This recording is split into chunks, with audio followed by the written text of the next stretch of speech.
आप सभी लोगों का स्वागत है टीचिंग परीक्षा के आज के इस वीडियो में, जिसके अंदर में फ्रेंड्स हम लोग एक बहुत ही इंपॉर्टेंट वाला हमारा सेशन और एक बहुत ही इंपॉर्टेंट वाली घोषणा इनको आज साथ में देखेंगे। आप लोगों के लिए एक बहुत ही स्पेशल वाली अनाउंसमेंट है, जिससे कि आप लोग बहुत ज्यादा खुश होने वाले हो। तो चलिए फ्रेंड्स, जल्दी से हमारा ये सेशन शुरू करते हैं। पूरा सेशन आप लोगों ने अच्छे से देखना है, ताकि आप लोग ये सारी जानकारी अच्छे से जो है वो समझ सके, पूरा आपको अच्छे से पता हो और आप लोग इसका बेस्ट यूटिलाइजेशन करके अपना स्कोर बूस्ट कर सके, अपनी रैंक बूस्ट कर सके, आप लोग अपने आप के सिलेक्शन के साथ साथ में जो है अपने आप को आगे बढ़ा सके।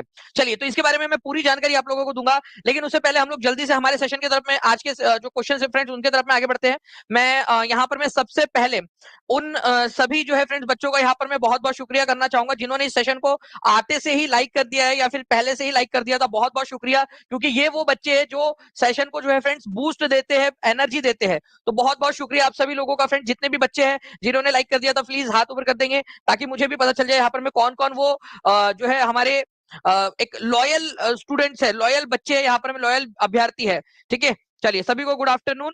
हम लोग चलते हैं फ्रेंड्स हमारे पहले जो क्वेश्चन है उसके क्वेश्चन की तरफ में। ठीक है, पहला क्वेश्चन आप लोगों के स्क्रीन के ऊपर में ये रहा और ये बड़ा ही फेमस क्वेश्चन है।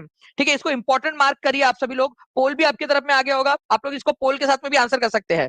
देखिए, यहाँ पर में बोला गया है आप लोगों का कि बिहार में क्षेत्रफल की दृष्टि से सबसे बड़ा वन्य जीव अभयारण्य कौन सा है। ठीक है, देखिए बिहार के अंदर में, ठीक है, जितने भी वन्य जीव अभयारण्य उनमें से सबसे बड़ा कौन सा वाला है, ये आप लोगों को बताना था। ठीक है, पोल आ चुका है आप लोगों की तरफ में, मैक्सिमम लोग आंसर्स भी करना स्टार्ट कर चुके हैं। ठीक है, तो सबसे बड़ा, ठीक है, आप लोगों का वन्य जीव अभयारण्य अगर आप लोगों से बोल दिया जाए तो कौन सा बनता है वो आप लोगों का। ठीक है, वन्य जीव अभयारण्य पूछा है भाई, आप लोगों से क्या कर रहे हो। ठीक है, वन्य जीव अभयारण्य वाइल्ड लाइफ सेंचुरी आप लोगों का सबसे बड़ा वाला। देखिए फ्रेंड्स, ये पूरी की पूरी लिस्ट है आप लोगों की, जितने भी जो इंपॉर्टेंट वाले वाइल्ड लाइफ सेंचुरी या नेशनल पार्क है आप लोगों के। अगर आप उनमें से देखोगे तो सबसे बड़ा आप लोगों को कौन सा वाला दिखाई दे रहा है, तो आप देखिए कैमूर वाइल्ड लाइफ सेंचुरी जो है आप लोगों का कैमूर डिस्ट्रिक्ट के अंदर में है। 1342 स्क्वायर किलोमीटर का इसका एरिया है। आप लोगों में से जितने भी लोग वाल्मीकि लगा रहे हैं या अलग अलग लगा रहे हैं, आपको बता दूं आप सभी लोगों ने गलत लगाया। यहाँ पर मैं बात ये हो रही थी आपकी कि भाई जो है वाइल्ड लाइफ सेंचुरी कौन सी है सबसे बड़ी वाली आप लोगों की, तो 1342 स्क्वायर किलोमीटर के साथ में आप लोगों का कैमूर वाइल्ड लाइफ सेंचुरी सबसे बड़ी है। आंसर इसका ऑप्शन नंबर ए होगा। कितने परसेंट लोगों ने आंसर लगाया था, केवल 37% लोगों ने आंसर लगाया था। सही आंसर केवल 37% लोगों ने। 56% लोग जो थे उन्होंने जो है यहाँ पर में सी आंसर लगाया था। तो कितना कम है, देखिए केवल 37% लोग हैं जिन्होंने सही आंसर लगाया है इस क्वेश्चन का। तो इसकी प्रैक्टिस करनी पड़ेगी आपको, सेशन देखोगे पूरा अच्छे से देखोगे तभी आप लोगों का फायदा होगा। ओके, चलिए, तो सबसे बड़ा जो है आप लोगों का area wise Kaimur wild life sanctuary है। उसके अलावा सबसे पुराना वन्य जीव अभयारण्य कौन सा है, इसको भी इंपॉर्टेंट मार्क करो, और हर एक बच्चा जो है मेरे बताने के पहले यहाँ पर मैं लिख देगा सबसे पुराना वन्य जीव अभयारण्य कौन सा है बिहार के अंदर में, लिखो जल्दी से। ठीक है, सबसे पुराना वाला वन्य जीव अभयारण्य आप लोगों का कौन सा है। बहुत बढ़िया फ्रेंड्स, 1976 के अंदर में ये बना था आप लोगों का। गौतम बुद्ध बर्ड सेंचुरी से भी पहले ये बना था आपका भीम बांध। ओके, सबसे पुराना कौन से जिले में है भीम बांध वन्य जीव अभयारण्य आपका। मैं अब आप लोगों से पूछ रहा हूँ क्वेश्चन, एक के बाद एक क्वेश्चन। डिस्ट्रिक्ट कौन सा है इसका, जल्दी से सभी बताएंगे। एक क्वेश्चन और जुड़ गया, एक नंबर यहाँ पर में और जोड़ लीजिए आप सभी लोग, एक नंबर यहाँ पर में भी जुड़ सकता है आप लोगों का। जल्दी बताइए कौन से जिले के अंदर में आप लोगों के आंसर आ जाने चाहिए। तो आप लोग देख सकते हो फ्रेंड्स, यहाँ पर में कैमूर वाइल्ड लाइफ सेंचुरी सबसे बड़ा यहाँ पर में है आपका। ठीक है, उसके बाद में आप लोगों से बात करूं, भीम बांध जो सबसे पुराना है वो मुंगेर जिले के अंदर में है। मुंगेर जिले के अंदर में, ये याद रखेंगे आप सभी लोग। ओके, चलिए नेक्स्ट पॉइंट की तरफ में आगे बढ़ते हैं। जल्दी जल्दी से सेशन को लाइक एंड शेयर भी करते रहना है फ्रेंड, जितने भी लोग हैं, और कमेंट में आंसर्स आते रहने चाहिए आप सभी लोगों के। अगर नेगी और नकटी पूछा जाए, जो अभी हाल ही में आप लोगों के रामसर साइड भी घोषित हुए हैं, नेगी और Nakti bird sanctuary, Negi bird sanctuary और नकटी बर्ड सेंचुरी, ये कहाँ है, तो वो जमुई के अंदर में है। ठीक है, बहुत बढ़िया। आप लोग जो कमेंट में आंसर्स कर रहे हो ना फ्रेंड्स, उससे आप लोगों का उत्साह दिख रहा है। ये सिलेक्शन वाली क्लास है, सिलेक्शन वाले बच्चे हैं ये पूरे के पूरे। ठीक है, नेक्स्ट क्वेश्चन की तरफ में आगे बढ़ते हैं हम लोग फ्रेंड्स। यहाँ पर मैं देखिए आप लोगों से एक क्वेश्चन, इसके ऊपर में बेस्ड क्वेश्चन आप लोगों से एग्जाम्स के अंदर में पूछे जा रहे हैं। तो मैं चाह रहा हूं कि आप लोग प्लीज इस क्वेश्चन को जो है फ्रेंड्स अच्छे से देख लीजिए। आप लोग इस क्वेश्चन को, 2 बार रिपीट हुआ है क्वेश्चन इसके ऊपर में, इंदिरा गांधी कैनल। ठीक है, अब बताइए ये हमारे भारत, इसके बारे में आप क्या जानते हो। ठीक है, ठीक है, इसके बारे में आप क्या जानते हो इंदिरा गांधी कैनाल के बारे में। ये थार डेजर्ट के अंदर में जो है फ्रेंड्स राजस्थान के अंदर में पानी सप्लाई करती है, और भारत की सबसे लंबी जो है वो कैनाल है। ये क्वेश्चन आया था कि नहीं आया था आपका, तो भारत की सबसे बड़ी, ठीक है, इंदिरा गांधी कैनल भारत की सबसे लार्जेस्ट कैनल है, ये आपको बताया हुआ है। इंदिरा गांधी कैनल भारत की सबसे लंबी नहर है, ये आप लोग बार बार देख चुके हो। अब ये निकलती कहां से है, ये क्वेश्चन पूछा गया है आप लोगों से, ठीक है, सीडीपीओ में आया हुआ क्वेश्चन है आपका। तो ध्यान से समझना आप लोग, क्या होता है ना, ठीक है, ये मान लीजिए हमारा भारत है, ठीक है, फॉर एग्जाम्पल ये मान लीजिए भारत है हमारा। यहां से क्या होता है, एक नदी आती है जिसका नाम है सतलुज नदी, ओके, और यहां से एक नदी आती है जिसका नाम है ब्यास नदी। जहां पर में सतलुज और ब्यास का संगम होता है, ये यहां पर में इस जगह पे, इसको बोलते हैं हरि के बैराज। क्या बोलते हैं, पंजाब में है ये, इसको कहते हैं हरि के बराज, हरि के बराज। और वहां से वो नदी निकलती है, वहां से ये नहर निकलती है आपकी, ठीक है, इस तरीके से यहां से ये नहर निकलती है और इधर तक जाती है, सबसे लंबी नहर आपकी, ठीक है। तो कहां से निकलती है, हरि के बराज। हरि के बराज कौन से दो नदियों के संगम पर है, ये मेरे को कमेंट में आप लोग लिखकर बताओगे जल्दी से, ठीक है। 700 से ज्यादा लाइक्स आप लोगों ने कर दिए फ्रेंड्स, 1000 के करीब बच्चे भी हमारे साथ में जुड़ चुके हैं, ठीक है।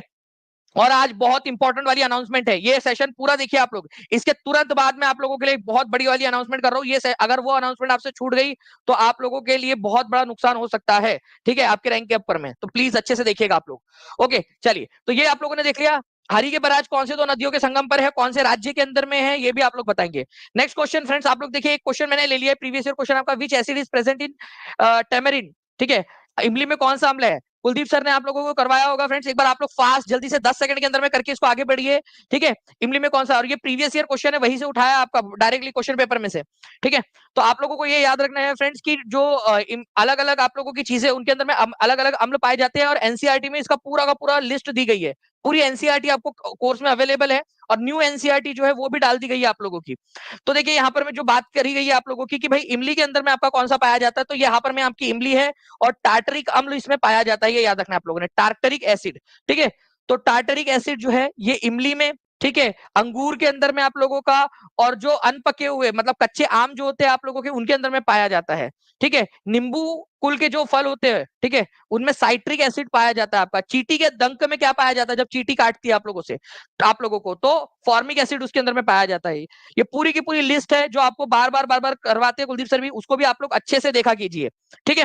चलिए 1100 से ज्यादा बच्चे हमारे साथ में जुड़ चुके हैं, और ये आज हम लोग जो है फ्रेंड्स याद रखना है आप लोगों ने, मैं इंपॉर्टेंट वाली एक अनाउंसमेंट करने वाला हूँ, पूरा आज पूरा बने रहना है आज के दिन आप लोगों ने, ठीक है। नाउ फ्रेंड्स, चूने का पानी, ठीक है, चूने का पानी जो है आप लोगों का, इसका नाम क्या है, जो आपका लाइम वाटर होता है आपका, उसको क्या कहते हैं, ये आप लोग मेरे को कमेंट करके एक बार बता दीजिए, चूने के पानी को क्या कहा जाता है। Next question friend, BPSC auditor exam में आया था, और ये क्वेश्चन आप लोगों के एग्जाम में भी पूछे जाने की प्रबल संभावना है, ठीक है।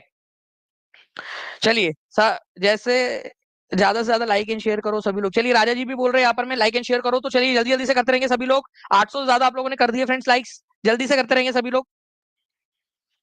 देखिए अगर मैं बात करूं फ्रेंड्स यहाँ पर में दिल्ली दरबार के समय में, ठीक है, दिल्ली दरबार के समय में भारत का वायसराय कौन था, ये बोला गया आप लोगों से। Lord Ripon, Lord Lytton, Lord Lawrence, Northbrook, और ऊपर में से कोई नहीं। कितने लोग चाहते हैं, ठीक है, जल्दी से हाथ ऊपर करके बताएंगे आप लोग कि कितने लोग चाहते हैं कि मैं तीनों के तीनों जो है दिल्ली दरबार आपको बता दूं यहाँ पर मैं। अगर आप चाहोगे तो मैं अभी के अभी तीनों के तीनों दिल्ली दरबार बता देता हूँ आप लोगों को, ठीक है, बता दूं मैं तीनों दिल्ली दरबार आप लोगों को। चलिए ओके, मैक्सिमम लोग बोल रहे हैं कि दिल्ली दरबार बता दीजिए। मैं आपको बता देता हूँ कि 3 दिल्ली दरबार भराए गए थे, तीनों के तीनों मैं आप लोगों को बता देता हूँ। पहला जो दिल्ली दरबार था फ्रेंड्स आप लोगों का, ठीक है, दिल्ली दरबार मतलब दिल्ली में भराया गया तो दिल्ली दरबार, ठीक है। झुमरी तलैया में भराया जाता तो झुमरी तलैया दरबार बोल देते उसको, ठीक है। चिंच पोकली में भराया जाता तो चिंच पोकली दरबार बोल देते अपन उसको, इसमें क्या बात है, ठीक है। चलिए, तो फ्रेंड दिल्ली में भराया गया दिल्ली दरबार। पहला जो दिल्ली दरबार था ये आप लोगों का भराया गया था 1877 के अंदर में, 1877 के अंदर में। तुम्हारी चचा की लड़की भारत आई थी, ठीक है, उसका नाम था क्वीन विक्टोरिया, ठीक है, विक्टोरिया, ओके। तो क्वीन विक्टोरिया जो है फ्रेंड्स भारत आई थी क्या, नहीं, ये बनी थी इंग्लैंड की रानी। तो इंग्लैंड की रानी बनी है, ठीक है, इंग्लैंड की रानी बनी थी, तो उसके सम्मान में उसका जो चमचा था उसका नाम था लॉर्ड लिटन, वाइसराय था Lord Lytton, viceroy Lord Lytton, Lytton उसने जो है दिल्ली में दरबार भराया था। और विक्टोरिया को एक उपाधि दी थी उसने, कैसर ए हिंद की उपाधि, कैसर, कैसर ए हिंद, इसका मतलब ही होता है हिंद की रानी, ठीक है, कैसर ए हिंद की उपाधि से उसको वो किया गया था, और फिर बाद में उसके नाम पर अवार्ड भी बना, कैसर ए हिंद अवार्ड, ओके। तो ये आप लोगों ने याद रखना है, ओके। तो पहला दिल्ली दरबार किसके लिए भराया गया था, तुम्हारे चचा की लड़की विक्टोरिया के लिए। तुम्हारे मामा का लड़का लॉर्ड लिटन जो है फ्रेंड्स उस समय में वाइसराय था, ठीक है, ये याद रखना, 1877 की बात है ये। उसके बाद में जो है फ्रेंड्स एक और दिल्ली दरबार भराया गया दूसरे नंबर का, ये भी बता देता हूं, यहाँ पर मैं आप लोगों को, ये भराया गया था आप लोगों का 1903 के अंदर में, ठीक है। ये भराया गया था एडवर्ड के लिए, ठीक है, तुम्हारे मौसी का लड़का था Edward, Edward the seventh, Edward the seventh, ठीक है, एडवर्ड द सेवेंथ, ठीक है, 7वें नंबर का एडवर्ड था वो, तुम्हारे मौसी का 7वें नंबर का लड़का, एडवर्ड द सेवेंथ, ठीक है। और उस समय में तुम्हारे मामा का लड़का था यहाँ पर में वायसराय, भारत का वायसराय, वायसराय ऑफ इंडिया, ठीक है, वायसराय था लॉर्ड कर्जन, लॉर्ड कर्जन। ये सेकंड नंबर का दिल्ली दरबार हो गया आपका। अब थर्ड नंबर का भी बता देता हूं आप लोगों को, ठीक है, ये बहुत इंपॉर्टेंट है। थर्ड नंबर का जो दिल्ली दरबार था आप लोगों का, ये भराया गया 1911 के अंदर में आप लोगों का, ठीक है, ये याद रखेंगे आप लोग। ये जॉर्ज पंचम के लिए भराया गया था, जॉर्ज पंचम, ठीक है, जॉर्ज पंचम। और उस समय में वायसराय कौन था? Viceroy herding the second, herding, ठीक है, हर्डिंग द सेकेंड। अगर ये जो जिन बच्चों ने मेरी क्लास देखी है ना वायसराय वाली, ठीक है, वायसराय एंड गवर्नर जनरल वाली क्लास देखी है, वो समझ पाएंगे कि ये सेकंड का क्या मतलब है।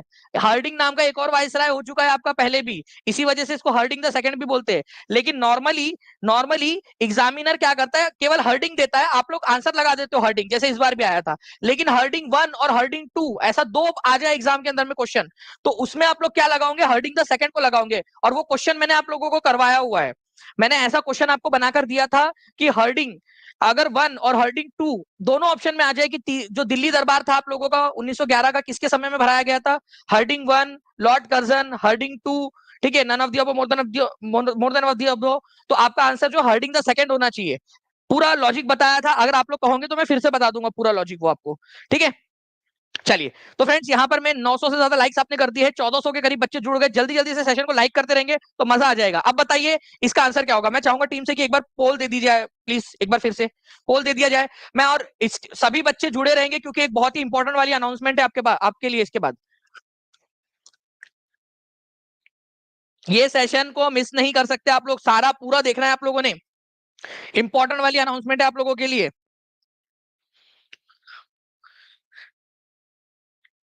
चलिए, तो आंसर क्या हो जाएगा फ्रेंड्स? यहाँ पर मैं आप लोगों का लॉर्ड लिटन हो जाएगा यहाँ पर में, क्योंकि बाकी लोगों के समय में तो हुआ ही नहीं, ठीक है। और आंसर क्या होगा? कौन सा साल था ये जब इसने भराया था, कौन सा साल था? और तुम्हारी जो है यहाँ पर में चाचा की लड़की कौन थी जिसके लिए भराया गया था, वो भी बता देंगे आप लोग। चलिए, पूरा का पूरा ये है, अगर आप चाहोगे तो इसका स्क्रीनशॉट आप लोगों को मिल जाएगा। ओके, दिल्ली दरबार लॉर्ड लिटन ने भराया था। वर्नाकुलर प्रेस एक्ट किसके समय में आया? क्या ये टीआरई 3 में एग्जाम में क्वेश्चन नहीं आया, री एग्जाम के अंदर में, एक शिफ्ट के अंदर में? वर्नाकुलर प्रेस एक्ट किसके समय में आया था? लॉर्ड लिटन के समय में आया था। 69वीं बीपीएससी के अंदर में भी आया था क्वेश्चन, इसको गैगिंग एक्ट के नाम से जानते थे। गैगिंग एक्ट, गैगिंग एक्ट दमनकारी कानून था ये, गैगिंग एक्ट के। आर्म्स एक्ट किसके समय में आया था? ठीक है, लॉर्ड लिटन के समय में, ठीक है। तुम्हारी चचा की लड़की को कैसर हिंद इसने घोषित किया था दिल्ली दरबार के अंदर में, ठीक है, लॉर्ड लिटन ने कैसर हिंद क्वीन विक्टोरिया को। नाउ नेक्स्ट क्वेश्चन है फ्रेंड, बहुत ही इंपॉर्टेंट वाला क्वेश्चन आप लोगों का। इस क्वेश्चन का आंसर जिसने लगा डाला उसकी लाइफ झिंगा लाला, ठीक है। जल्दी बताइए इस क्वेश्चन का आंसर क्या होगा आपका? जितने भी बच्चे जिन्होंने अब तक टीचिंग परीक्षा चैनल को सब्सक्राइब नहीं किया, चैनल को सब्सक्राइब करके बेल आइकन दबा देंगे, ताकि आप लोगों को जो इंपॉर्टेंट इंफॉर्मेशन मैं देने वाला हूं वो आपको मिल जाए। मैं दो इंपॉर्टेंट घोषणाएं करने वाला हूं। पहली घोषणा अभी मैं बस आप लोगों का, जैसे यहाँ पर मैं आपके 1000 लाइक्स कंप्लीट हो जाते हैं उसमें करूंगा। और उसके बाद में फ्रेंड्स आप लोगों के लिए इस सेशन के तुरंत बाद एक बहुत ही इंपॉर्टेंट वाली, बड़ी वाली, आपको आना है ना टॉप 100 में, जिसको आना है, जिसको अपना खुद का जिला चाहिए, बेहतर जगह पे काम करना है, बाद में प्रमोशन चाहिए, वो बच्चा इस लेक्चर को देखेगा, ठीक है। किस तिथि को रानी विक्टोरिया की उद्घोषणा जारी हुई थी और किसने की थी? तो वो तारीख थी फ्रेंड्स 1 नवंबर, 1 नवंबर, ठीक है। 62% लोगों ने जारी किया है। उस स्थान का नाम बताइए आप लोग, कि स्थान कौन सा था, स्थान, ठीक है। वह स्थान बताइए जल्दी से, कौन सा था आप लोगों का, ठीक है, स्थान। वह स्थान कौन सा था जहां पर में ये घोषणा जारी हुई थी? देखते हैं कितने लोग आंसर कर पाते हैं, ठीक है। तो देखिए, मैं अगर बात करूं फ्रेंड्स, स्थान कौन सा था, तो इलाहाबाद था वो, इलाहाबाद के अंदर में, ठीक है। इलाहाबाद में उन्होंने घोषणा की थी। किसने किया था? किसने किया था? कौन था वो? कौन था जिसने किया था? कौन था? ठीक है, रसोड़े में कौन था? ठीक है, कर्जन था, ठीक है, हर्डिंग था, कैनिंग था, डफरिन था, कौन था? बताओ। तो वो इंसान था लॉर्ड कैनिंग, ठीक है। कैनिंग ने घोषणा की थी, क्योंकि कैनिंग उस समय में भारत का जो है वो गवर्नर जनरल था, और बाद में इस घोषणा के बाद में वो बन गया भारत का वायसराय, ठीक है। तो रसोड़े में कौन था? ठीक है, लॉर्ड कैनिंग था, ये याद रखना है आप लोगों ने, जिसने ये घोषणा की थी। तो आप लोगों के 3 क्वेश्चन मैंने आपको पढ़ाया यहाँ पर में। क्या क्या पढ़ाया मैंने इसमें? अब इसमें से जो क्वेश्चन बनेगा आप लोगों का, ठीक है। एक घोषणा हुई थी फर्स्ट नवंबर, ईयर आप लोग लिखिए, ठीक है, जल्दी से, ठीक है। कहां पर में हुई थी, स्थान कहां पर में हुई थी, कहां था ये स्थान, ये आप लोग लिखेंगे। और वो रसोड़े में कौन था जिसने घोषणा की थी, तो वो आप लोग लिखेंगे जल्दी जल्दी से, ठीक है, बहुत बढ़िया। ओके, आप लोगों ने सारा का सारा 3 पॉइंट पढ़ लिए। 1 नंबर का क्वेश्चन यहाँ, यहाँ और यहाँ पर में आप लोगों का बन गया यहाँ पर, ठीक है। चलो नाउ फ्रेंड्स, यहाँ पर मैं आप लोगों को मैं आगे लेकर चलना चाहूंगा कि Delhi the capital was shifted from Kolkata to Delhi, ठीक है, 1911-12 के अंदर में। किसका, कौन था उस समय में वाइसराय आपका, ठीक है।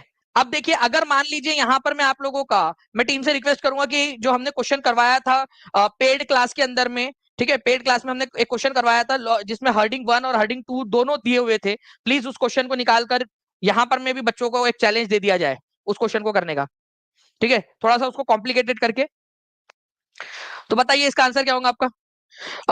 1500 से ज्यादा बच्चे देख रहे हैं फ्रेंड्स, 1100 के करीब लाइक्स ने कर दिए है। जल्दी जल्दी से आगे बढ़ाते रहिए सेशन को।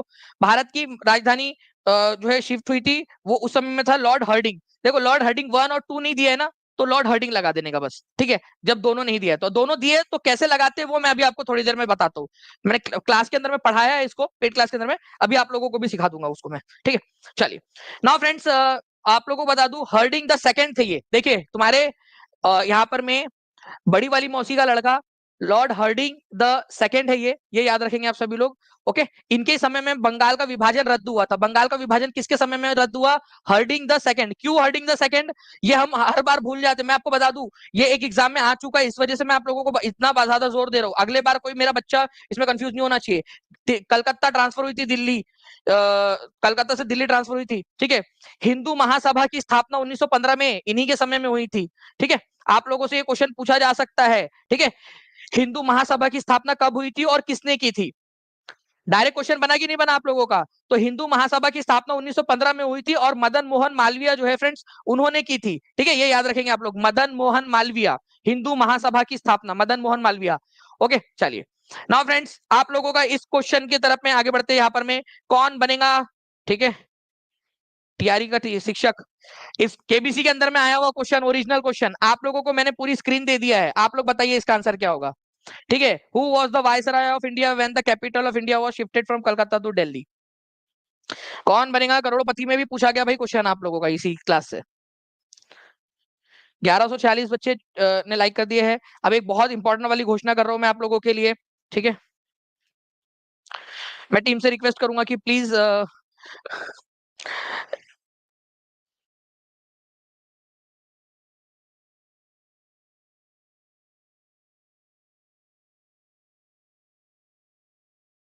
Who was the viceroy of the capital shift हुई थी, तो लॉर्ड हर्डिंग इसका आंसर आप लोगों का हो जाएगा फ्रेंड्स, ठीक है। आंसर आपका ऑप्शन नंबर बी हो जाएगा, ठीक है। 80%, 88% लोगों ने जीत लिया, लॉक कर दिया जाए। चलो लॉक कर दिया मैंने और आप सभी लोग जीत गए यहाँ पर में, कॉन्ग्रेचुलेशन।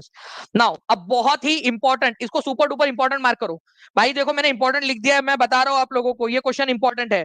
प्रभावी रूप से भारत की वयस्क आबादी के मतदाताओं की, ठीक है, प्रतिशत क्या था जिन्होंने संविधान सभा के सदस्यों के चुनाव में भाग ले सकते थे। देखो आपको एक बात पता है क्या, संविधान सभा का चुनाव जो है ना, डायरेक्ट जनता ने नहीं किया था, लेकिन उनके द्वारा जो चुने हुए लोग थे, देखो ये जनता है, ठीक है, छोटी छोटी सी जनता, छोटी मोटी सी नन्ही मुन्नी सी जनता, इन्होंने क्या किया था, अपनी विधानसभा चुनी थी, विधानसभा, विधानसभा, ठीक है, विधानसभा चुनी थी। और इस विधानसभा के द्वारा जो है वो संविधान सभा को चुना गया, संविधान, संविधान सभा को चुना गया था। संविधान सभा को किसके द्वारा चुना गया, इन संविधान सभाओं के द्वारा, अलग अलग जो राज्यों की संविधान सभा थी उनके विधानसभाओं के द्वारा। तो कितने लोग थे जिन्होंने विधानसभा को चुना और फिर उनके बिहाफ पे विधानसभा ने संविधान सभा को चुना। तो ये जो लोग थे ना जिन्होंने विधानसभा को चुना था, उनका प्रतिशत केवल 10 से 15% था, 10 से 15%। 63% लोगों ने जो है फ्रेंड्स आंसर दिया है सही आपका, ऑप्शन नंबर ए, ठीक है। Okay, option number A is the correct answer, ये याद रखेंगे आप सभी लोग। ये एनसीईआरटी के अंदर में दिया हुआ है आपका, एनसीईआरटी, एनसीईआरटी के अंदर में दिया हुआ है आप लोगों का। 10 से 15% लोग थे जिन्होंने इनडायरेक्टली संविधान सभा के चुनाव करने में भागीदारी की, इनडायरेक्ट रूप से, ठीक है, ठीक है। आशीष राय जी, आप एक बार जो है ना नीचे में जो नंबर चल रहा है उस पर कांटेक्ट कर लीजिएगा, टीम पूरी मदद करेंगे आपकी, ठीक है। आप आधी रात में भी वो मैसेज कर देंगे, टीम आपकी जो है वो मदद कर लेंगे, आपको कॉल कर लेंगी, वो व्हाट्सएप करके रख दीजिए आप टीम को, ठीक है।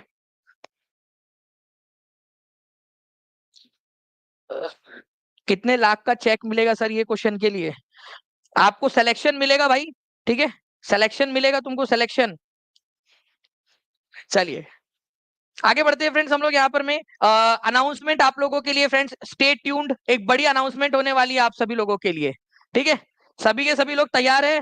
ठीक है, एक बड़ी अनाउंसमेंट के लिए सभी के सभी बड़ी अनाउंसमेंट आप लोगों के लिए होने वाली है। कोई बच्चा छोड़कर नहीं जाएगा, पूरा सेशन देखना है। इस सेशन के तुरंत बाद में उस अनाउंसमेंट को करने वाला हूं आप लोगों के लिए, एक बड़ी वाली अनाउंसमेंट, ठीक है, आपके लिए एक रिवॉल्यूशन। जो भी बच्चे देख रहे हैं टीचिंग परीक्षा के यूट्यूब चैनल पर, इस अनाउंसमेंट को जरूर देखना है आप लोगों ने। Score booster and rank booster, अब एक बड़ा एक हम लोगों ने यहाँ पर में फ्रेंड्स अभियान चलाया है आप लोगों के लिए, कि किस तरीके से मैं टॉप 100 के अंदर में लाने के लिए आप लोगों के लिए जो ब्लूप्रिंट है, और आप लोगों की रैंक को बढ़ाने के लिए जो ब्लूप्रिंट है वो बताने वाला हूँ। इसके अलावा मैं आपको बता दूं एक और, एक पहले ये बड़ी वाली अनाउंसमेंट तो आपकी लास्ट में करूंगा, उससे पहले एक अनाउंसमेंट आप लोगों के लिए कर देता हूं मैं, छोटी वाली अनाउंसमेंट, छोटा वाला। मैंने आप लोगों से कहा था कि 25 जुलाई तक जितने भी बच्चे हैं, बस 1 मिनट लूंगा मैं गिन के आप लोगों का। मैंने आपसे कहा था कि 25 जुलाई तक जितने भी बच्चे हैं उनको हम लोग, अगर वो सेलेक्ट हो जाते हैं तो उनको 50% फीस उनकी रिफंड कर दी जाएगी। आप लॉयल बच्चे हो और मैं आपको जो है फ्रेंड सिलेक्शन दिलाना चाहता हूं, आपको मोटिवेट करना चाहता हूं। आप 50 नहीं 55% जो है आप लोगों को एज अ गिफ्ट रिटर्न होगा अगर आपका सिलेक्शन हो जाता है तो। और कब तक? 28 जुलाई तक जिन जो लोगों ने ले लिया था उन लोगों को अपग्रेड कर दिया है हमने आप लोगों के लिए। तो जितने भी बच्चों ने ले लिया है यहाँ पर मैं एक बार हाथ ऊपर कर देंगे, खुशी आप लोगों को अगर हुई है। टीचिंग परीक्षा आपके लिए अपग्रेड कर रहा है, जितना वादा किया था उससे ज्यादा अब आपके लिए कर रहा है, ठीक है। 25 जुलाई तक बोला था, 28 जुलाई तक जितने भी, मतलब कल रात 12 बजे तक की हमने लिस्ट निकाली है। जितने भी बच्चे थे जिन्होंने कल रात 12 बजे तक परचेस कर लिया था, डॉट 12 बजे, डॉट 12 बज के 1 मिनट नहीं, 12 बजे एग्जैक्ट 28 जुलाई तक, ठीक है। इसीलिए देर मत किया करो आखिरी मोमेंट तक। तो यहाँ पर मैं हमने उनका उनका 55% जो है वो हमने अपग्रेड कर दिया। जितने भी पुराने बच्चे थे, ठीक है, जो भी टीआरई 4 में ऑलरेडी एनरोल कर चुके थे, उन सबके लिए 55% कर दिया एज अ गिफ्ट, उनका सिलेक्शन हो जाता है तो, ठीक है। ये आपका पूरा कर दिया है। इसके अलावा 31 जुलाई तक अभी भी ये ऑफर आपके लिए चल रहा है, ठीक है। 40% फीस आपकी रिफंड हो जाएंगी अगर आप लोगों का सिलेक्शन हो जाता है तो मेहनत करनी है, ठीक है, ताकि कोर्स आप लोगों को फ्री में पड़े। इसके अलावा आप लोगों के लिए फ्रेंड्स एक चीज बता दूं, टॉप 100 में अगर आप आते हो तो आपकी पूरी फीस रिफंड हो जाएंगी, पूरी की पूरी फीस रिफंड हो जाएंगी आपकी, और एक लैपटॉप भी मिलेगा टीचिंग परीक्षा के हेडक्वार्टर में। आपके आने जाने और यहाँ रहने का खर्चा पूरा टीचिंग परीक्षा उठाएगा, ठीक है, अगर टीचिंग परीक्षा के स्टूडेंट। और ये केवल और केवल आप लोगों का 31 जुलाई तक के लिए ही वो वैलिड रहेगा आपका। जो बच्चे 28 तारीख तक थे उन लोगों के लिए हमने अपग्रेड कर दिया है, ठीक है। बस एक चीज मैं आपको बताना चाहूंगा कि हमने इसको आप लोगों के लिए, ठीक है, बस एक चीज कर दी है, काफी सारे बच्चे चाह रहे थे तो हमने टारगेट 50 इस कूपन कोड का इस्तेमाल करके आप लोग जो है फ्रेंड्स 50% ऑफ का अभी भी यहां पर में लाभ उठा सकते हो। 50% ऑफ आप लोगों को मिल जाएगा टारगेट 50 का, ठीक है, टारगेट 50, ठीक है। ओके, टारगेट 50 का इस्तेमाल करके अभी भी आप लोग इसमें इसके अंदर में जुड़ सकते हो। बस अभी ये रहेगा कि बाकी जो बच्चे हैं, पुराने जो बच्चे थे, उनको लॉयल्टी गिफ्ट के रूप में 50% फीस उनकी रिफंड होंगी अगर उनका सिलेक्शन होता है। और बाकी जो बच्चे अभी जो खरीद रहे हैं उन लोगों का 40% फीस रिफंड होंगी अगर उनका सिलेक्शन हो जाता है। और अगर टॉप 100 में आ जाते हो ऑब्वियस सी बात है कि पूरा का पूरा फीस रिफंड हो जाएगी। चलिए आगे बढ़ते हैं हम लोग फ्रेंड्स। यहाँ पर मैं अब बड़ी वाली घोषणा अभी भी बची हुई है, ठीक है, बड़ी वाली घोषणा अभी भी बची हुई है, बड़ी वाली घोषणा, उसके लिए इंतजार कीजिए आप लोग। आप लोग अभी आधे खुश हुए हो, एक इससे भी बड़ी वाली जो है आप लोगों को जो है ना, यहाँ पर मैं अभी आपको गिफ्ट देने वाला हूं मैं सभी बच्चों को। Which two person took the role of governor general of India as the representative of king George 6। देखिए, जॉर्ज पंचम मर गया, ठीक है, उनकी आत्मा की शांति के लिए 2 सेकंड का मौन, उस समय मर गए थे वो, ठीक है। उसके बाद में उनका बेटा जॉर्ज 6 राजा बना, ठीक है। यार ये कैसी बात हो गई, अपने लड़के का भी नाम जो है वो वही वही वही वही वही रख रहे यार वो लोग, ठीक है, पोते का भी नाम वही रख रहे।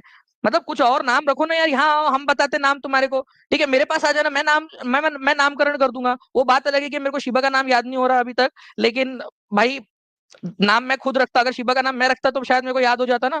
उसके मम्मी पापा ने पूछा ही नहीं मेरे से नाम रखते समय। तो मैं नाम आप लोगों का जो है फ्रेंड्स क्या रख सकते हो उनको बताया जा सकता था, ठीक है।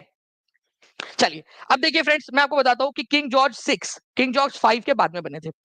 हुआ यू हुआ यू था कि हमारा भारत आजाद हो गया, ठीक है, 15 अगस्त को, ठीक है, 15 अगस्त को। अब हमारे भारत के पास में जो है फ्रेंड्स दो ताकत थी, ठीक है। जो है हम गवर्नर जनरल बना सकते थे, गवर्नर जनरल हम किसी को भी बना सकते थे, बट हमने मास्टर स्ट्रोक खेला, हमने बनाया लॉर्ड माउंटबेटन को, पहला गवर्नर जनरल आजाद भारत का, 1947 के बाद की बात कर रहा हूं मैं आप लोगों से, ठीक है। तो 15th, ये कलर मिट जा रहा है, ठीक है, मैं ये ले लेता हूं आप लोगों का। 15 अगस्त की बात है 1947 में, ठीक है। हमने गवर्नर जनरल जो बनाने की हमको अनुमति दी थी, जब तक कि हमारा संविधान लागू नहीं हो जाता। हमने पहला गवर्नर जनरल बनाया लॉर्ड माउंट, ठीक है, लॉर्ड माउंट बैटन को, लॉर्ड माउंट बैटन को बनाया। फिर लॉर्ड माउंट बैटन चले गए तो उनके बाद में हमने बनाया सी राजगोपालाचारी को, सी राज गोपालाचारी को।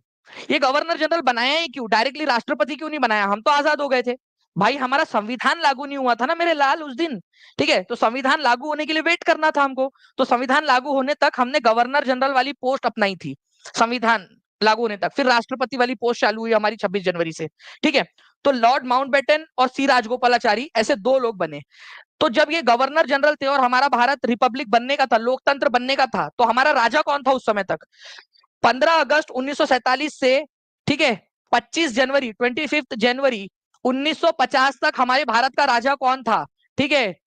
राजा कौन था हमारा, पता है किसी को, जॉर्ज सिक्स था हमारा राजा, ठीक है। ये याद रखेंगे आप सभी लोग, जॉर्ज सिक्स हमारा राजा था। जो इंग्लैंड का राजा था वही हमारा भी राजा था। ये कितने लोगों को पता है कि जॉर्ज, अरे भाई इसका आर कहाँ चला गया, ठीक है। बोलेंगे सर यार तुमको मेरा नाम नहीं पसंद लेकिन तुमने मेरा आर खा गए, ठीक है। जॉर्ज सिक्स जो है यहाँ पर में हमारा राजा था, ये याद रखना है आप लोगों ने, ओके। तो जॉर्ज सिक्स हमारा राजा था। तो आपसे अगर ये क्वेश्चन आ जाए कि 1947 से 1950 तक भारत का राजा कौन था, तो आप लोग बोलेंगे कोई नहीं था, अरे भाई था, जॉर्ज सिक्स था, ये याद रखना है आप लोगों ने। क्यों, क्योंकि हमारे भारत में संविधान लागू नहीं हुआ था, रिपब्लिक नहीं था हमारा देश, इस वजह से लोकतंत्र नहीं बना था, ठीक है। तो thank you very much Jitendra Singh ji. चलिए नाउ फ्रेंड्स आगे बढ़ते हैं हम लोग यहाँ पर में, प्लीज इसको याद रखिएगा। आगे देखिए बहुत ही important, which city served as the capital of ancient kingdom of Magadha during early Vedic period. Vedic period, early Vedic period के समय में जो है मगध की कैपिटल के रूप में किसने काम किया है। सारे बच्चे यहाँ पर में जुड़े रहेंगे क्योंकि एक बहुत बड़ी वाली अनाउंसमेंट आप लोगों के लिए होनी है अभी, बिग अनाउंसमेंट, ठीक है। बिग अनाउंसमेंट अभी आप लोगों के लिए थोड़ी देर में आ रही है, सारे के सारे बच्चे जो है वो जुड़े रहेंगे।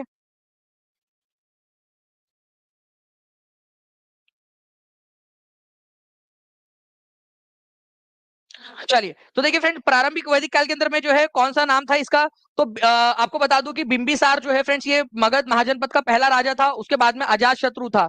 इनके समय में राजगीर या राजगृह जो है वो राजधानी हुआ करती थी, बाद में पाटलिपुत्र हुई। 78% लोगों ने फ्रेंड्स राजगृह आंसर लगाया है। राजगृह आज के कौन से जिले में पड़ता है, कौन सा डिस्ट्रिक्ट है जहां ये पड़ता है, जल्दी से बताएंगे आप सभी लोग, देखते कितने लोग आंसर कर पाते हैं। कौन सा डिस्ट्रिक्ट है जिसमें पड़ता है ये राजगृह आपका, तो ये आप लोगों का एक पॉइंट बन गया राजगृह, ठीक है। उसके बाद में पाटलिपुत्र राजधानी बनी, उन दोनों के बीच में वैशाली भी बनी थी थोड़े समय के लिए, ठीक है। मतलब राजगृह के बाद में पाटलिपुत्र बनी, पाटलिपुत्र के बाद में वैशाली, फिर वैशाली के बाद में फिर से पाटलिपुत्र, ओके। तो राजगृह जो है फ्रेंड्स ये राजधानी थी। उज्जैन जो था उसने जो है कैपिटल को पाटलिपुत्र घोषित कर दिया था। पाटलिपुत्र राजधानी घोषित किया था किसने, बीपीएससी का क्वेश्चन, पटना या पाटलिपुत्र को राजधानी किसने घोषित किया था, उज्जैन ने। उज्जैन अजात शत्रु का बेटा था। पाटलिपुत्र का दूसरा नाम क्या है, जल्दी बताइए आप लोग, कमेंट यहाँ पर में देखिए और बताइए यहाँ पर में पाटलिपुत्र का दूसरा नाम क्या है, ठीक है। सर हम सबके लिए राजा आप हो, चलो थैंक यू प्रेसिडेंट जी, आपका नाम ही प्रेसिडेंट है यार, ठीक है। प्रेसिडेंट साहब मुझे राजा बोल रहे हैं, ये तो मेरे लिए बड़े सम्मान की बात है कि प्रेसिडेंट साहब हमें राजा बोल रहे हैं। चलिए अच्छी बात है। अरे यहाँ पर में तो कुसुमपुर था, क्यों, क्योंकि यहाँ पर में फूल बहुत ज्यादा हुआ करते थे, ठीक है, खुशबूदार अच्छे अच्छे से फूल हुआ करते थे, ठीक है, फ्लावर्स। और अभी भी कितने अच्छे अच्छे से फ्लावर्स यहाँ पर में देखिए, ये क्लास देख रहे हैं मेरी। तो ये लोग हरियंक वंश से बिलोंग करते थे, ये याद रखना आप सभी लोगों ने। एक इंपॉर्टेंट क्वेश्चन आप लोगों का, हिंदू कॉलेज की स्थापना किसने की थी। चलो अब आपके लिए चैलेंज, एक बार सभी लोग सबसे पहले तो लाइक कर देंगे फ्रेंड्स, 1500 लाइक का टारगेट है हमारा, 1383 1383 लाइक्स हो चुके हैं, जल्दी से सभी लोग एक साथ जोर लगा देंगे। टीआरई 2.0 का 8/12/2023 का क्वेश्चन है, जल्दी बताइए आप लोग, ओके। अरे वो उड्डयन नहीं है, वो नागरिक उड्डयन मंत्री, ठीक है, उड्डयन नहीं, उद्ययन है वो, उद्ययन। उड्डयन का मतलब होता है वो एविएशन। सर टॉप 100 में आने के लिए क्या करे? दिलीप जी उसी की पूरी स्ट्रेटेजी बताने वाला हूँ। जो बच्चा देख लेगा ना वो कर जाएगा, और जो नहीं देखेगा वो बाद में पछताएगा कि दानिश सर जब बता रहे थे काश देख लिया होता। तो देखिए फ्रेंड्स, यहाँ पर में जो है यहाँ पर में हेयर, डेविड हेयर जो है फ्रेंड्स, ये याद रखना है, इन्होंने जो है हिंदू कॉलेज की स्थापना की थी। कौन से साल में की थी, ये क्वेश्चन आ जाए आप लोगों से, तो आप लोगों का आंसर क्या होगा? कौन सा साल था वो? तो साल जो है फ्रेंड्स, ये याद रखना 1917 था, आप लोग 1817 था आप लोगों का। इनके साथ में इनके क्राइम पार्टनर गोगो कौन थे जिन्होंने इसकी स्थापना की थी? ठीक है, राजा राम मोहन रॉय भी थे इनके साथ में, राजा राम मोहन रॉय, ये भी याद रखना है। तो राजा राम मोहन रॉय और डेविड हेयर जो थे, उन्होंने मिलकर, ठीक है, कलकत्ता में हिंदू कॉलेज की स्थापना की थी। आज जो है फ्रेंड्स, इसको प्रेसिडेंसी यूनिवर्सिटी के नाम से जाना जाता है। क्या नाम से जाना जाता है? ठीक है, कलकत्ता हिंदू कॉलेज को, ठीक है, कलकत्ता का जो हिंदू कॉलेज है उसको किस नाम से जाना जाता है? Presidency, presidency, presidency university, university के नाम से जाना जाता है। हिंदू कॉलेज को आज किस नाम से जाना जाता है? तो प्रेसिडेंसी यूनिवर्सिटी के नाम से जाना जाता है। ठीक है, ये आप लोगों ने कर लिया। यहाँ पर मैं रिवर्स रिवाइज मैं पूछूं, चलो आप लोगों से रिवीजन अभी के अभी ले लेता हूं, याद करवाना अभी के अभी मेरी जिम्मेदारी है। बताओ, हिंदू कॉलेज की जो स्थापना है आपकी कलकत्ता में, वो किसने किसने की थी? प्लस किसने की थी? डेविड हरे, और उनके साथ में कौन थे? ईयर कौन सा था आप लोग बताइए, और अब इसको किस नाम से जाना जाता है ये भी आप लोग बता देंगे। डायरेक्ट एग्जाम वाला क्वेश्चन था जो मैंने आपको करा दिया है। आगे में इसमें से रिलेटेड क्वेश्चन अब आप लोगों से पूछे जाएंगे। ठीक है, तो आप लोगों ने तैयार रहना है इसको, आप लोगों ने। ओके, उस समय में भारत के जो गवर्नर जनरल थे, ठीक है, भारत के तो नहीं बोल सकते, बंगाल के जो गवर्नर जनरल थे उस समय में, क्योंकि भारत के गवर्नर जनरल 1833 में बने थे ना, इस वजह से। तो उस समय में लॉर्ड हेस्टिंग्स भारत के या बंगाल के गवर्नर जनरल थे। ठीक है, तो जब हिंदू कॉलेज की स्थापना हुई, तो गवर्नर जनरल ऑफ बंगाल कौन था? तो वो था Lord Hastings, Lord Hastings, Hastings. ठीक है, चलिए ये याद रखना है आप सभी लोगों ने। लॉर्ड हेस्टिंग्स, वॉरेन हेस्टिंग्स भी आप बोलिए, लॉर्ड हेस्टिंग्स बोलिए, जो भी बोलना है आपने। ठीक है, चलिए, तो ये आपका हुआ। नाउ फ्रेंड्स, मैं आपको फिर से बता दूं, big announcement is on the way. बड़ी अनाउंसमेंट, 1800 से ज्यादा लोग देख रहे हैं, जल्दी से सेशन को लाइक कर देंगे, और बड़ी अनाउंसमेंट आप लोगों की है। ठीक है, मैं आपको देने वाला हूं बहुत बड़ी वाली खुशी। ठीक है, लॉयल्टी गिफ्ट आप लोगों को सभी को। ठीक है, तो पूरा का पूरा देखना है आप लोगों ने। नाउ फ्रेंड्स, आप लोगों को बता दूं कि अभी ये छोटा वाला अनाउंसमेंट है आप लोगों का। आप लोग आज जो है फ्रेंड टारगेट 50 का इस्तेमाल करके स्पेशल डिस्काउंट जो मैंने आपको बताया वो तो आप लोग कर ही सकते हो। ठीक है, आगे बढ़ते हैं हम लोग। यहाँ पर मैं फ्रेंड्स आप लोगों को बताना है, बड़ी अनाउंसमेंट थोड़ी देर में करूंगा। मोहम्मद बिन तुगलक के शासनकाल में भारत आए प्रसिद्ध मुस्लिम खोजकर्ता इब्न बतूता किस देश से थे? उनकी बुक का नाम बता दीजिए। ठीक है, किस देश से थे और उनकी बुक का नाम बता दीजिए जल्दी जल्दी से। ठीक है, 8 साल के लिए इनको दिल्ली का काजी या फिर जज नियुक्त किया गया था। ये मोरक्को से आए थे।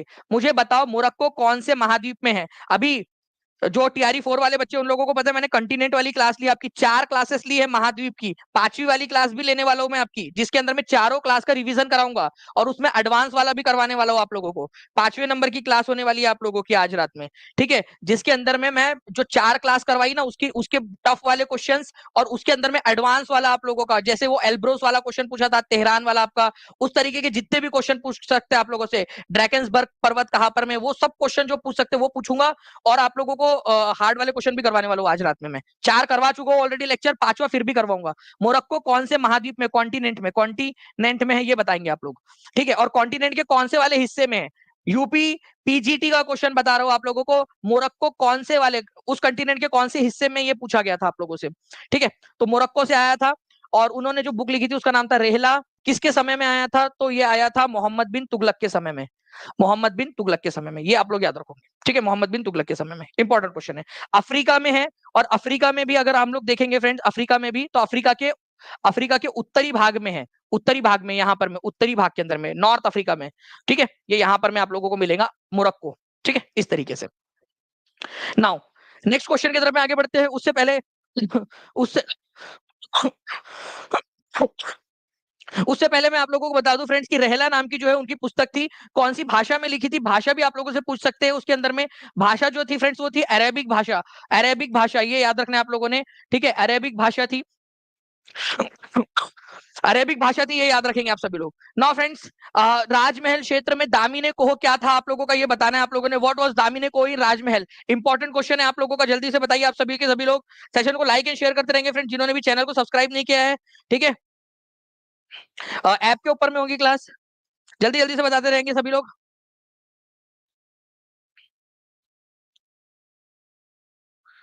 जी, देखिए अगर मैं बात करूं फ्रेंड्स, दामिने कोहो ये नाम जो है ना फ्रेंड्स आप लोगों का, ये दिया गया था उन जमीन को, उस जमीन को जो के किसकी थी, आप लोगों की संथल लोगों की थी। तो संथल लोगों की जो जमीन थी, ठीक है, जो संथल लोगों की जमीन घोषित की गई थी, ठीक है, भूमि का एक विशाल क्षेत्र जिसका सीमांकन किया गया था, जिसे संथालों की भूमि या भूमि जो भावी भूमि घोषित किया गया था उसको क्या बोलते थे, दामिने कोहो। तो संथल लोगों की जो भूमि थी उसको कहते थे दामिने कोहो। और ये एनसीईआरटी में दिया हुआ है आप लोगों का, एनसीईआरटी के अंदर में, एनसीईआरटी का क्वेश्चन नहीं है आपका, कभी भी पूछा जा सकता है। दामिने को कहां पर में था, राजमहल क्षेत्र में। राजमहल क्षेत्र कहां पर में मिलेगा आप लोगों को, आज झारखंड के अंदर में मिलेगा, झारखंड में। तो झारखंड के लिए जितने भी बच्चे प्रिपेयर कर रहे हैं वो भी लेक्चर देख सकते हैं फ्रेंड, झारखंड टेट के लिए उनके भी जरूर काम आएगा ये सारी चीजें। ओके चलिए, तो इसको आप लोगों ने ध्यान रखना है, यहाँ पर में इंपॉर्टेंट पॉइंट है, कभी भी आ सकता है आप लोगों का। ठीक है, नेक्स्ट क्वेश्चन की तरफ में आगे बढ़ते हैं फ्रेंड्स। मैं आप लोगों से रिक्वेस्ट करूंगा एक बार जहां भी शेयर कर सकते हो शेयर जरूर कर दीजिए, आप सभी के सभी लोग जहां जहां भी शेयर कर सकते हो अपने दोस्तों के साथ में, Telegram, Facebook, WhatsApp, Instagram, share जरूर कर दीजिएगा। नाउ आर्य समाज की स्थापना किसने की थी, स्वामी विवेकानंद जी ने, स्वामी दयानंद सरस्वती, अरबिंदो घोष, किसने। ठीक है, आर्य समाज की ईयर कौन सा था ये आप बताएंगे, ठीक है, प्लेस कौन सा था वो भी आप लोग बताओगे, ईयर और प्लेस ये भी क्वेश्चन बनता है। ठीक है, तो आर्य समाज की स्थापना जो है फ्रेंड स्वामी दयानंद सरस्वती ने की थी। ईयर और प्लेस जल्दी से बताइए, मैं आप लोगों को बताता हूँ फिर। ठीक है, ईयर एंड प्लेस, तो मैं अगर बताऊँ आप लोगों का ईयर, ठीक है, तो 1800 समथिंग था, वो आप बताएंगे क्या था। ठीक है, प्लेस के बारे में अगर मैं बताऊँ आप लोगों से, तो बॉम्ब, आगे के 2-3 लेटर आप लोग लिखिए कहां पर में किया था उन्होंने स्थापना। बॉम्ब मतलब बॉम्ब, मतलब अब पाकिस्तान में नहीं किया था, उस समय पाकिस्तान था ही नहीं, अफगानिस्तान उस समय था ही नहीं, नहीं तो बॉम्ब बोल के सुनेंगे सर ये तो उधर की बात लग रही है, नहीं। तो देखिए फ्रेंड्स अगर बात करूं आर्य समाज की, तो 1800 जो है 75 के अंदर में हुआ था, और ये उसकी स्थापना हुई थी बॉम्बे में। ये भी इंपॉर्टेंट है, स्वामी दयानंद सरस्वती। ठीक है, आंसर आपका ऑप्शन नंबर बी हो जाएगा। नेक्स्ट क्वेश्चन की तरफ में आगे बढ़ते हैं फ्रेंड्स। इन्होंने एक नारा दिया था, बैक टू द वेदास, वेदों की ओर लौटो, बहुत ही फेमस नारा है। और सत्यार्थ प्रकाश नाम की इनकी पुस्तक बहुत फेमस है।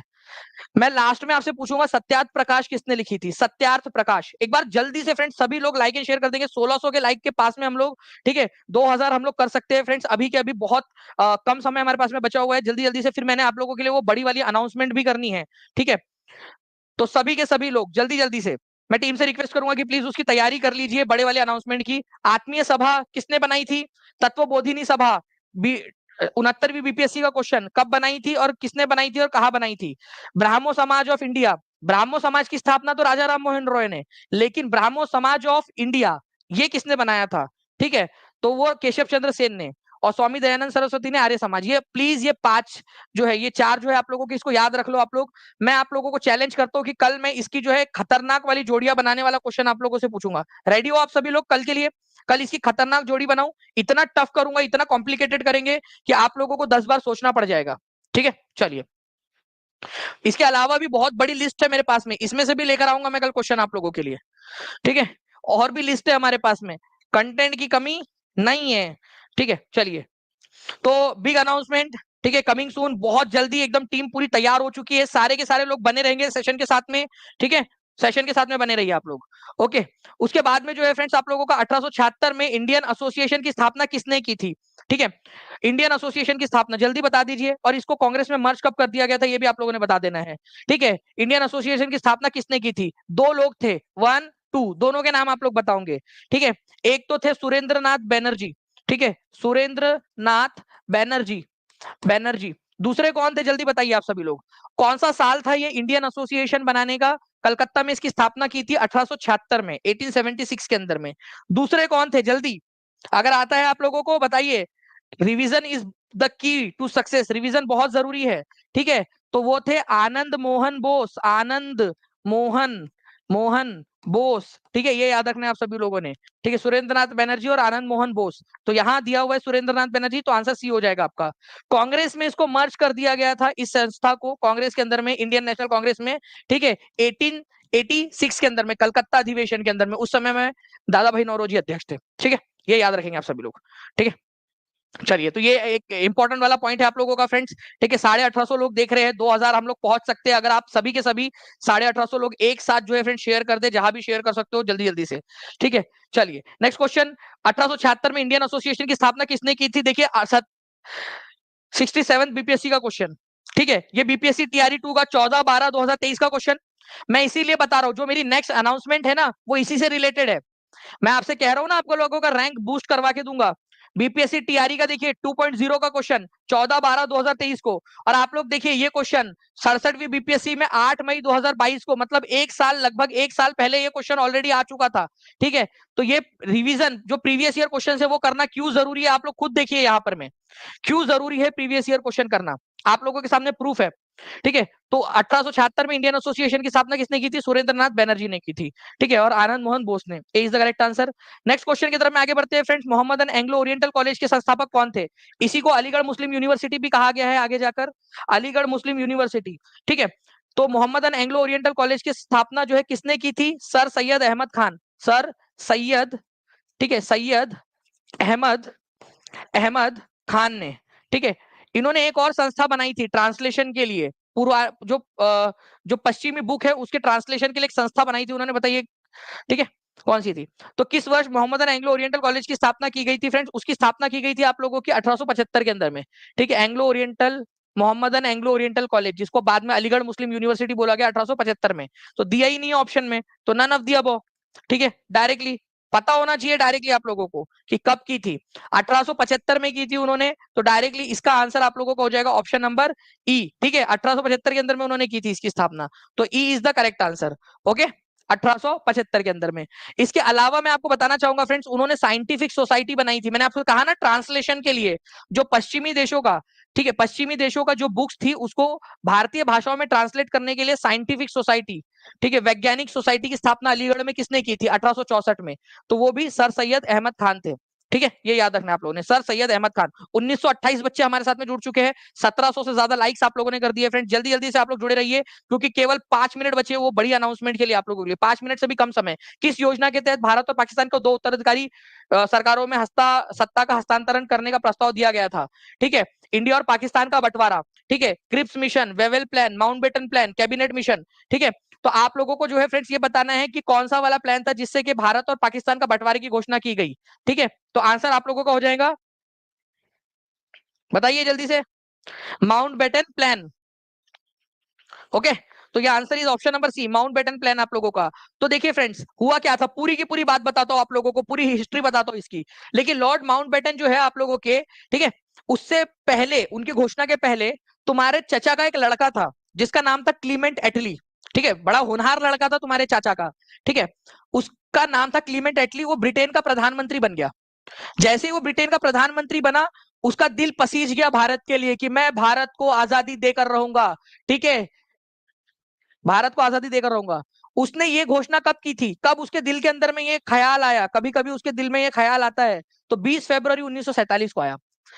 उसने कौन से दिन संसद में खड़े होकर यह भाषण दिया था कि हम भारत को आजादी देने वाले हैं, भारत को आजादी देने की घोषणा 20 फरवरी 1947 को ब्रिटेन की पार्लियामेंट में की। और कब कब तक दे दूंगा बोला उसने? ठीक है, उसने बोला कि भाई मैं जून 1948 तक दे दूंगा, भारत को आजादी दे दूंगा, भारत को हम लोग छोड़ देंगे, भारत को जो है कर देंगे यहाँ पर में फ्री कर देंगे। 1948 बच्चे यहाँ पर में जुड़े हुए हैं। ठीक है, मैं अगर आप लोगों को दिखा पाता तो कितना अच्छा होता यार। यहाँ पर में 1948 बच्चे जो है फ्रेंड्स मेरे साथ में यहाँ पर में जुड़े हुए हैं। ठीक है, 1969 हो चुके हैं अभी। चलिए, मैं 1948 बोल रहा था और 1948 बच्चे थे एग्जैक्ट यहाँ पर में। चलिए, तो यहाँ पर में फ्रेंड्स जून 1948 तक छोड़ देंगे, ये बात कही गई थी उन्होंने की। लेकिन उन्होंने क्या किया, उन्होंने जो है फ्रेंड्स उससे पहले ही छोड़ दिया। उसके पीछे कारण थे तुम्हारे मामा का लड़का लॉर्ड माउंटबेटन। 22 मार्च 1947 को लॉर्ड माउंटबेटन को जो है फ्रेंड्स भारत का वायसराय बनाकर भारत में लाया गया। और जो है फ्रेंड्स यहाँ पर मैं आपको बता दूं कि उसने बहुत कोशिश की भारत को बचाने की, लेकिन फ्रेंड्स फाइनली जो है जब नहीं माना कोई भी, तो उसने माउंटबेटन प्लान की घोषणा की और घोषणा कर दी कि भाई अब नहीं हो रहा, नहीं मान रहा कोई भी, इंडिया को अलग करो, पाकिस्तान को अलग करो, 2 डोमिनियन सरकार बनेगी, मतलब 2 सरकारें बनेंगी। ठीक है, 2 बनेगा, इंडिया और पाकिस्तान। लॉर्ड माउंटबेटन ने घोषणा की थी, इसको माउंटबेटन प्लान बोला जाता है। ठीक है, नाउ आप फ्रेंड देखिए, यहाँ पर मैं आप लोगों को बताना है यहाँ पर मैं कि which one of the following is not correctly matched, कौन सा वाला करेक्टली मैच नहीं है। मैं टीम से रिक्वेस्ट करूंगा, जितने भी हमारे वीडियो टीम के लोग हैं, प्लीज जल्दी से यहाँ पर में आ जाइए, ताकि हम लोग जल्दी से एकदम फास्ट ट्रांजिशन हम लोग कर सके। ठीक है, 1977 बच्चे जुड़ चुके हैं फ्रेंड्स, 2000 से केवल और केवल जो है हम लगभग लगभग 20-25 बच्चे दूर है। एक बार जोर लगा दो यार सभी के सभी लोग। तो देखिए, अगर मैं बात करूं फ्रेंड्स भगवान महावीर, ठीक है, भगवान महावीर भाई, सिंपल सी बात है यार। देखो, अगर मैं बात करूं ना यहाँ पर मैं भगवान महावीर की आप लोगों की, तो आप लोगों को कहां पर में मिलेगा? ठीक है, महावीर जैसा सुख चैन चाहिए आपको, मतलब महावीर तो यार बड़े इंसान थे, अपन लोग तो बड़े तुच्छ से मानव हैं, ठीक है। वो अगर अपने को चाहिए महावीर जैसा सुकून, तो कहाँ जाओगे तुम लोग जाओगे गोवा, ठीक है। तुम बिहार थोड़ी जाओगे, बोलेंगे बिहार में सर कुछ नहीं है यार, यहाँ पर में सर, ठीक है। मैं एक आप लोगों को एक मीम भी दिखाता हूँ अभी, ठीक है। तो भगवान महावीर जो है फ्रेंड्स, ये जो है वो नेशनल पार्क गोवा में है, बिहार में नहीं है। तो ये वाला आप लोगों का गलत हो गया, ठीक है। कौन सा वाला सम्मिलित नहीं है बोला है ना, तो ये हो गया, तो ये आंसर ये हो सकता है। बलफक्रम, ठीक है। देखिए मेघा जो है ना, उसके बाल जो है वो बड़े जो है वो फक्रम है, मतलब कि हवा में उड़ते रहते हैं उसके बाल। तो मेघा के बाल, ठीक है। अब मेरे बाल तो नहीं है यहाँ पर, मैं लड़का हूँ। मेघा है क्या कोई लड़की यहाँ पर में मेघा नाम की, ठीक है। या आपके कोई रिश्तेदार में मेघा है, याद करो उसको, उसके बाल, ठीक है। तो बाल फक्रम, तो बाल जो है वो मेघा के है। बाल किसके हैं? मेघा के। तो मेघा के बाल, ठीक है, मेघालय के अंदर में। और उसके बाद में जो है फ्रेंड्स आप लोगों को बता दूं, दूसरा वाला जो आप लोगों का नेक्स्ट है आपका, ठीक है, गुंडी नेशनल पार्क तमिलनाडु के अंदर में। एन्ना रास्कल माइंड इट, ऐसा लगता है यार गुंडे जैसा जो है वो डरा रहा है करके वो इंसान अपने को, है ना। एंडा रास्कल माइंड इट, जबकि वो बेचारा बोल रहा है सर प्लीज थोड़ा सा सरक जाओ करके यार, बट अपने को लगता है कि यार वो डरा रहा है। तो गुंडा तमिलनाडु के अंदर में है, ओके। वो कुछ भी बोलेगा अपने को डर ही लगने वाला है, गुंडे जैसा बोल रहा है यार वो, ठीक है। अच्छे से भी बोल रहे हैं कि सर, तो वो या हुआ है यार, ना दे बाजे बाजी, ठीक है। कुछ नहीं समझ में आ रहा अपने को लग रहा है कि भाई क्या गाली वगैरह तो नहीं दे रहा वो, ठीक है। तो गुंडी तमिलनाडु, बालफक्रम मेघालय, और भाई ध्यान चाहिए अपने को तो गोवा चलने का है, ठीक है। मतलब मैं नहीं जा रहा, मैं शरीफ बच्चा हूँ, तुम लोग जाओ, ठीक है। चलिए, तो ये है आपका जो है फ्रेंड्स, ये था आपका। उसके बाद में है आपकी की जो है बिग अनाउंसमेंट इस क्वेश्चन के बाद में, ठीक है।